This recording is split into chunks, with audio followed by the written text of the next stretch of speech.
Hi and welcome. My name's Ashley and I will be giving you a tour today, provided you're interested, of course. Alright, is it free? It is free.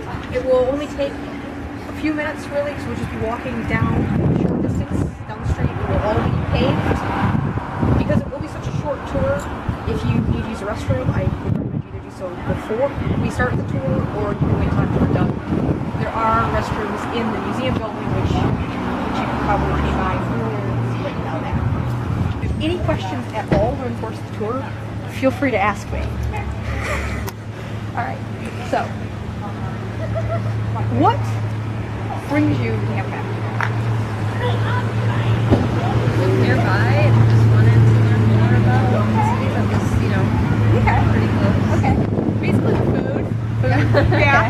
Food's good. Do you have family from around here? I do have family from around here too, which, I'd like to learn more about where. Yeah. Alright, great. So, and have you been here before? Sounds like you have. Yes, I have. Okay, you have not. Yes. Okay, just alright. So, what kinds of things do you think about when you hear about Actually. what kinds of?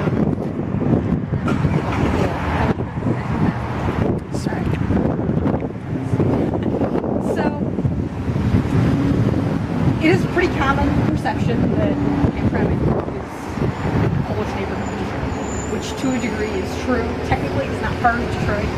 And in fact, it was incorporated as a city in 1922 expressly to prevent it from being entirely incorporated into Detroit, as the city's original limits took it all the way to the Detroit River. We are standing right now, sort of behind me, is just which is the main street through the center of Hamtramck.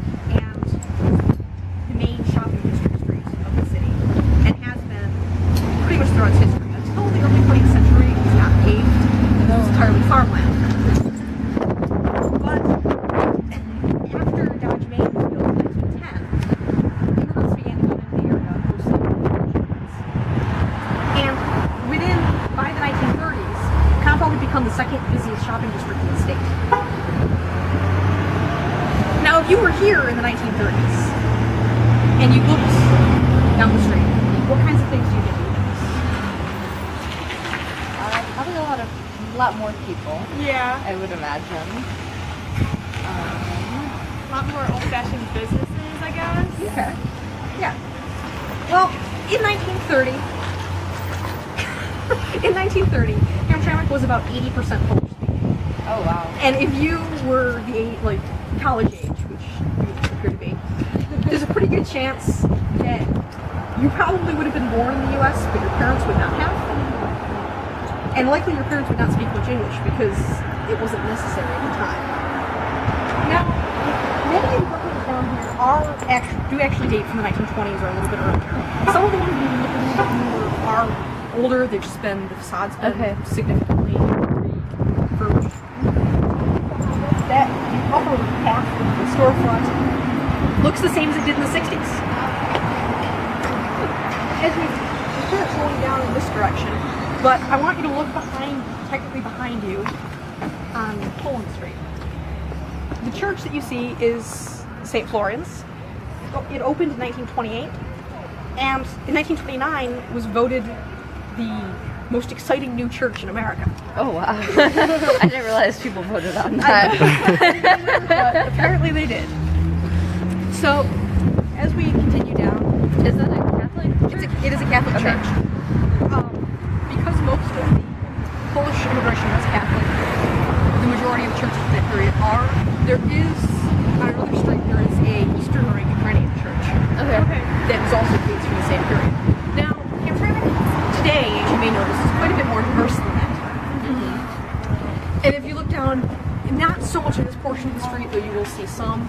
In other portions of the city, you'll notice that there's a lot of signage in Arabic. There's a large Bangladeshi community.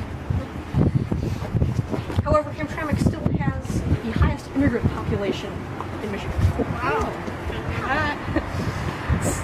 Like first generation? First generation, Okay. like foreign citizens. Wow.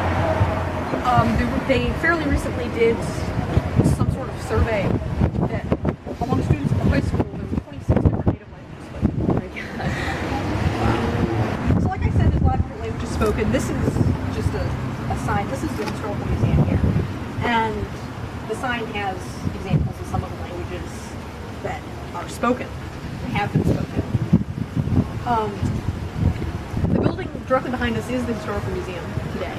It was built probably around 1914 as a department store. And for a time, there was a barber's college in the upstairs, which I don't know if you can really tell, but the windows open all the way to the floor. So that if you were to open a window, you'd be able to walk directly out. Obviously, that's not the point of that, but that is a feature of that. Was it like to sweep out air? I think so. I don't know that anyone completely knows the details of that, because I've talked to the man who runs the historical museum about that, and details on that, but... And then the next one over is Polish Art Center, which has been there for decades. That building was originally a bank, and if you notice in the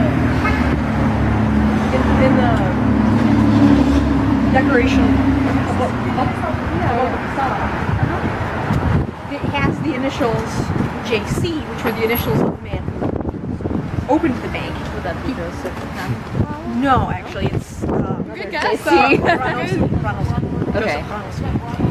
He was originally a brewer, but Prohibition, of course, wreaked havoc on his brewery. He opened the bank instead.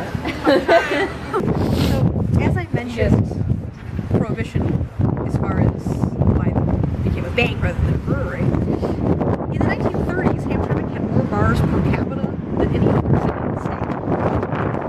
In fact, this somewhat had extended even during Prohibition, because 90% of the alcohol in the Midwest was coming across the Detroit River. If you have an immigrant community or culture that tends to have a drinking culture, a lot of it is going to end up here. Plus, you can always make bad.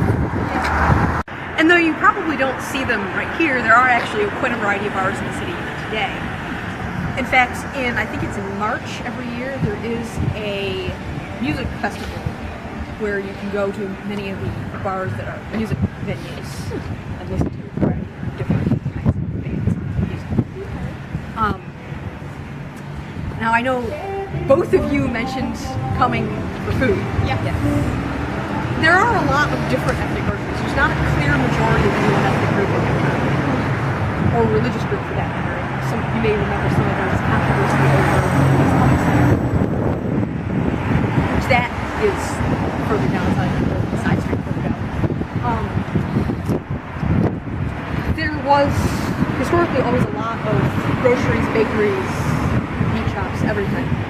Down Campau, it was the shopping district. Norwalk quarter is actually relatively new. New in the sense of it opened in 1981. So it does not date from the time of the main immigration move. There are newer Polish businesses as well as other ethnic groceries and shops, which again, they're not really on this block. So, so just move a little bit closer to this corner. Now, Hamtramck's history, as far as the Detroit area goes, is largely tied to the Polish community in the 20th century. There's a perception sometimes that it's a dying town, and though the population did decrease until the 1980s, the population saw a significant increase from the 2000 census and has continued to rise since, mostly with new immigrant groups coming in. One of the more important features of Hamtramck history, Hamtramck in the early part of the 20th century before Dodge Main closed was largely tied to Dodge Main, which was manufacturing Dodge. So I don't think I clarified that earlier.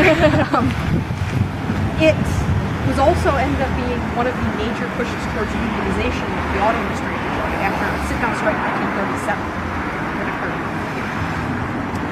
The Union Hall where that occurred has actually been demolished, I think in the 90s, but Dodge Main itself when they demolished it and built the GM Poltown plant there instead, they actually removed the foundation of the original building as well. And in fact, speaking of Hamtramck's diversity, the only cemetery within Hamtramck city limits is actually a Jewish cemetery that is completely engulfed by the plant and only has visitation stores here. Wow. Now, I hope that from this tour you've gotten a little bit of a glimpse of at least what one block along Campau is like. Of course, there's much more to see down the length of the street. Hamtramck Hamtramck is about 2 square miles, and as it was historically the most densely populated city with size in the state, and is still one of the most densely populated cities with size in the state. There is actually quite a lot to see depending on what you're interested in. A lot of it is going to be different types of food, different music venues, like I mentioned, but it's definitely worth exploring and appreciating it for some of its diversity and keeping in mind some of its historic importance in the area. So, does anyone have any questions? I think you answered them during the tour. Yeah, it was all good. All right, great. Well, I hope you enjoyed Yeah. your tour, and I hope you enjoy the rest of your visit, and I encourage you to help support the local economy by shopping at some of the local stores and restaurants. And so on. So thank All you. right, Have a thank good you. day. Ashley.